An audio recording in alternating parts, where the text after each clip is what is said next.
So typical healthy clouds look like these cumulus. These cumulus off to the east, kind of stuck within a band. They're range bound, and so there's some wave action that's enticing them to be manifest. And same with this.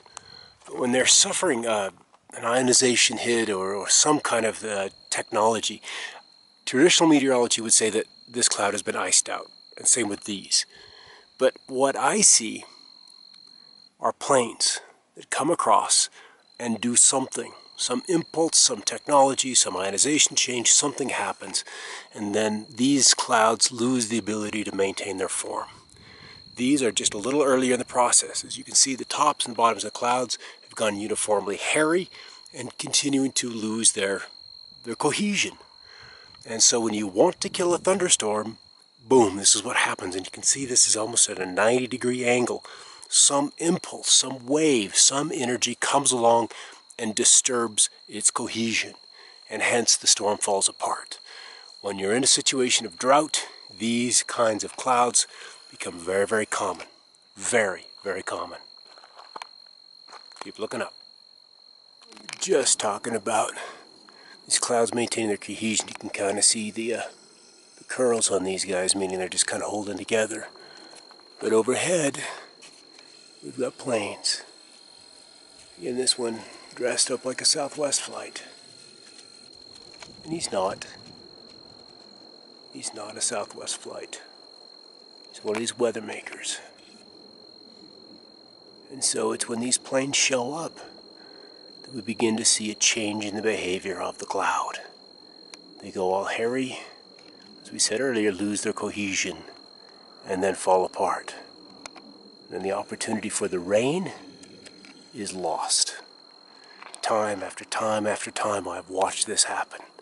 And so we are seeing these clouds to the west, which under normal circumstances generate rain, fall apart. There has to be some causation. Has to be some relationship. Some pilot, some retired pilot is going to share what he knows with us. I know that day is coming. I know that day is coming. Keep looking up. Alright, here's our clouds that are falling apart. Getting a little lift, a little rejuvenation going on at the top of this one. See this one falling apart, but still, this actual cloud might actually be in the foreground. But nevertheless, this cloud is falling apart. But what I'm curious about is this little shield cloud and the beginnings of this one here. This wave action and this guy here. So we've got some clouds that are trying to come together. Got the time lapse going on this, so we'll see how this unfolds. Alright, we're getting some serious wave action showing up. I was interested first of all in these clouds, how they've just kind of been subject to a pretty big hit. But I'm also a big fan of these holes. You can see the hole up there at the top. Actually, there's two. One there, and then this one that's opened up down below. And then we've got the cloud that's essentially taken on a V or a chevron shape. This other one has taken a hit.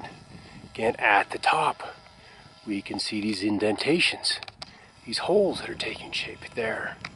And then probably in this guy as well, this one here. And then we can see the ice crystals weeping out. Again, in traditional meteorology, this is iced out. And then the storm is still largely intact. This guy here that the sun is giving us a little shielding from, but then we can begin to see this hairiness happening here. And we've got a little shielding happening here with this waviness inside this cloud. Right on top of the cumulus, which again is a bit odd. But then again, I'm fascinated by odd. And this is what has my attention. Is this wave action is really beginning to take shape, side by side. So these clouds are forming, and I'm promising you, it won't be but a few minutes and we'll have a plane come through here. Either this is happening naturally, and a plane has to be sent in to investigate and to counteract the activities of Mother Nature, or this is artificial. and then they use the planes to come in and mark the activity, quantify what it's doing. But look at this business. This is crazy. Look at these waves. And then we've got the iridescence showing up as we've got the sunlight coming through here. But this is crazy, and I'm just waiting for somebody on the inside to share with us what they know. See if we can't get this focused a little better. All the way in. Come on in, sharpen up, buddy. Alright, I'm hearing the plane now. So it's here. I haven't looked up to see where he is exactly. Yeah, he's coming right through it. But look at this. Crazy. I mean, it's kind of freaky if it wasn't, pretty in its own morbid sort of way. And so, up here in this new guy, there's Mr. Plane. Kind of right underneath it, so I'm not going to be able to get a paint scheme that well. But he's low and he's investigating. And they have this technology on board. I don't think you have to have these huge scalar weaponry bases, as Bearden talks about. I think they've got it so good that everything is airborne. And so you have some planes that have the technology on board, some planes are trail makers, and some planes are surveillance. And there's probably a combination of the three. And then you would have to have a whole fleet of satellites in orbit. I can't imagine them being able to do it with less than 36. Low Earth orbit and probably higher up. And then who knows how many are in geostationary orbit positioned, in different places across the planet to keep an eye on it all. But there was the plane I was expecting. And he's probably coming in. He is coming in. He's coming right over the top of this cloud. So I don't know if he's so interested in this as he is in stepping on the ability of this guy to put down some rain. And so he's just going to slip behind the clouds here in a bit. There he is. But he's one of those trail-free ones. And I see these guys doing most of the energetic work. The planes with the trails probably do it as well, but it's these guys are the ones that I see impacting the weather more than the trail makers. I think the trails leave particles in the air to facilitate the energy work that these lower guys are doing. And so our clouds in the distance continue to fall apart, and we've got a couple of other little zones where this action is taking place. I'm hearing another plane. Fascinating geometry in here. Fascinating. Thank goodness for high definition cameras, and we could actually begin to convey the craziness of what's going on. And see, I'm interested in these holes. It's like little drop points. The dark one there, and then one here. And they always tend to work in pairs. See them on the scale of, hundreds if not thousands of miles, as well as this much smaller scale. But what's natural and what's unnatural? I think that line is a little bit blurry. Crazy. So this cloud continues to form. We still have a couple of lens clouds off in the distance. There's probably even more forming, but you can see them. You zoom back in. I like this rippling here. That's kind of cool. And then a little lens shaped cloud here.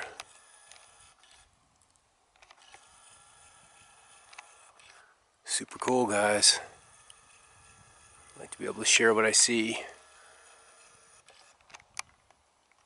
Right along that path that plane flew about 7 minutes ago, we've had this cloud show up. And it continues to extend. It's growing.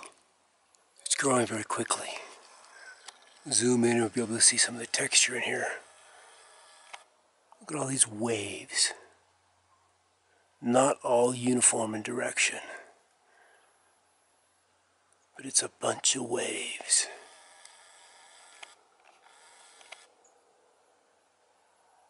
I've got time lapse on it, but I'm shooting it at an interval of every 10 seconds. I'm going to get some of the details, but I'm not going to get it all. But this dish, this wave cloud, continues to come together. And it's not a little guy either. It's pretty substantial. Look at this iridescence at the edge of it. Look at this. Crazy. Here's the next one. Usually do this with countering waves. One comes in one side, one comes in at a 90-degree angle. And from that, we can create the shear or the vorticity, the spinning action, to develop a cloud. Sometimes it just has to be lubed with particles. In this case, debris that's been put in the sky from the chemtrails over the last couple of, I guess we could go as long as years. I'm going to iris down. Let's back out. Extending off over here.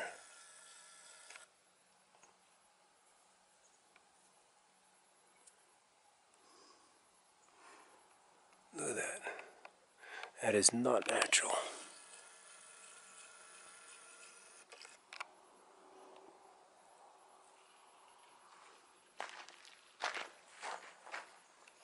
What's this?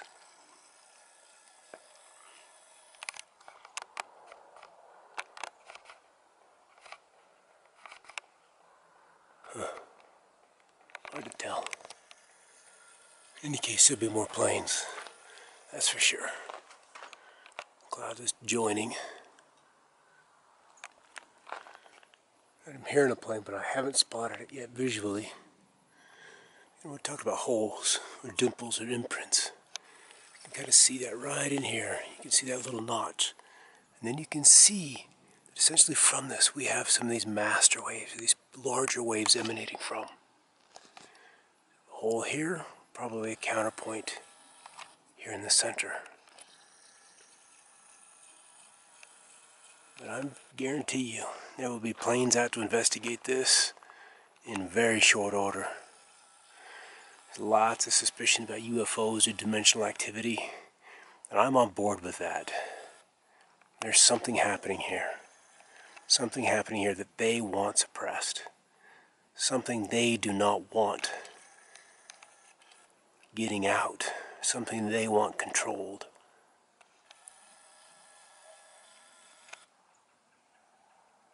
Look at this.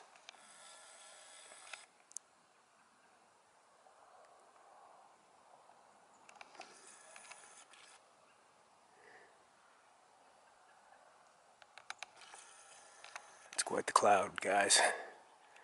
Quite the cloud. Look at these waves.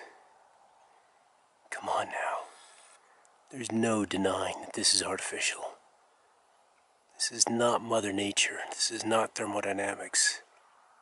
There is something else happening here. Something else. These wavelengths are way too short to just be quote-unquote natural. If it's the earth energies, that could be one thing. Then we're talking about etheric forces. Look at all this. Beautiful in its own way. And then the next cloud just continues to grow. Dark spot.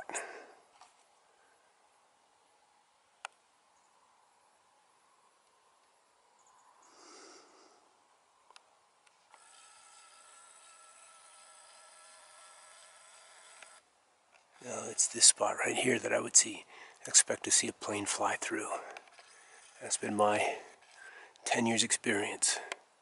They like to fly through these, I guess you could call them depressions or voids, but they're really hot on those spots. September 4th, 2010, Crestone, Colorado. This event continues to just get bigger and bigger. The clouds are kind of spreading. This is back to the east.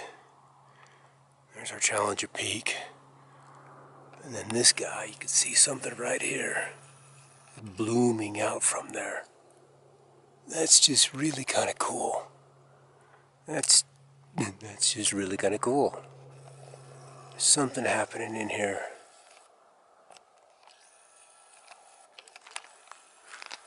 And then we have the one that kind of started it all 30 minutes ago. All kinds of waves. Different wavelengths, different frequencies, different amplitudes. All kinds of different waves happening in here.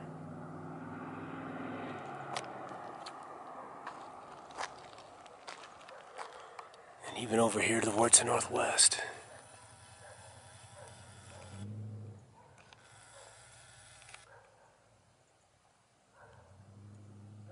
Look at that.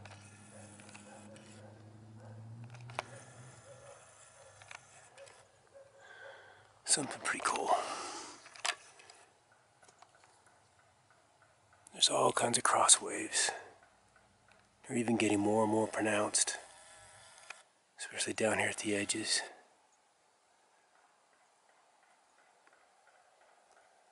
Look at this.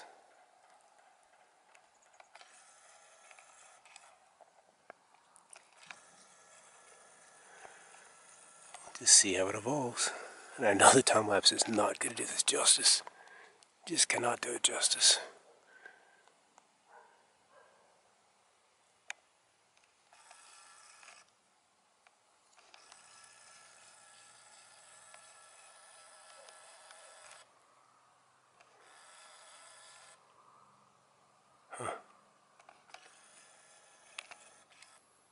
Alright, swing around, and we'll call it good. Alright, some longer wavelengths have shown up here. These running vertical. We still have the finer ones. They're running across the screen. And then again at 90 degrees here, and then someone back perpendicular here. So just a myriad of waves all intersecting here. And then this little feature is new. These little tubes rolling along, probably extracting, or as they spin, they create a charge. And that charge attracts the water molecule, and then we can see the ice dripping or weeping out below them. And even this little cumulus here now has ice crystals raining out of it. And then the whole larger phenomena, a little more of a larger shield cloud in here. I tipped up the time-lapse camera, so we'll see how much of this we get. And it still extends back to the east. And is now beginning to take shape over the mountains to the east in a semi-lenticular sort of way. And we can see the waves there, and then in here. And if we back out, the edge is kind of sort of serrated, which would not be the case in a natural lenticular cloud. The story just keeps unfolding. I know she wants them there. Come on. Look at it. Alright. This keeps changing so quickly. It's almost like, yeah, but it could have been a segment of a trail, but I don't know. I don't think so. This is, I think that's the, you know what I think that is above us?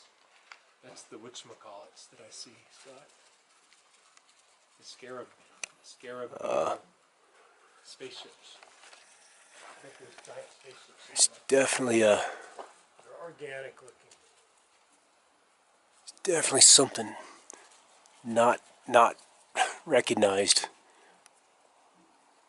by weathermen. Look at these peaks in these clouds. so sharp.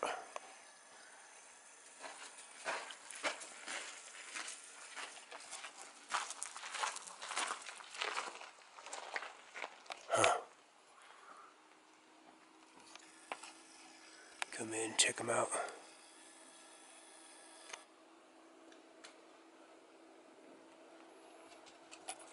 Swing over, swing back.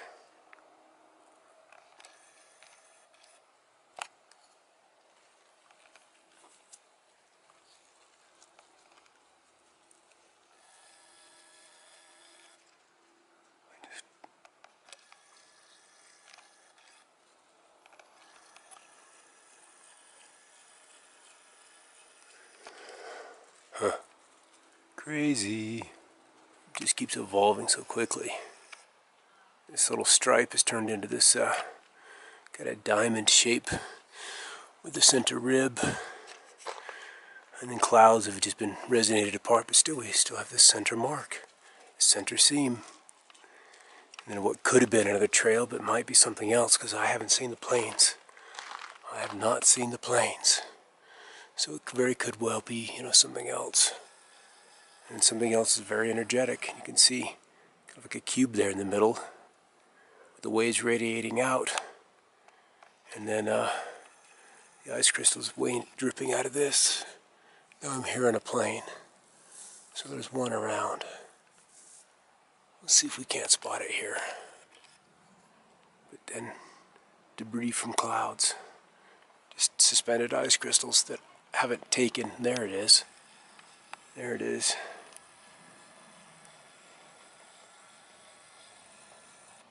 Almost always 737s. Right there. So again, without a trail. As is so often the case with these kind of factions. But he's interested in what's going on. And keenly so at that. Looks like this event is probably winding down a little bit. Still some rippling. But they're a little more uniform in nature and not quite as extensive. And we had a few planes come through, and that certainly stepped on it. So I really begin to think this is something that's etheric in nature. And that's kind of what our government is doing, is trying to keep these very potent etheric energies at bay. And so they use their technology to essentially shock it back.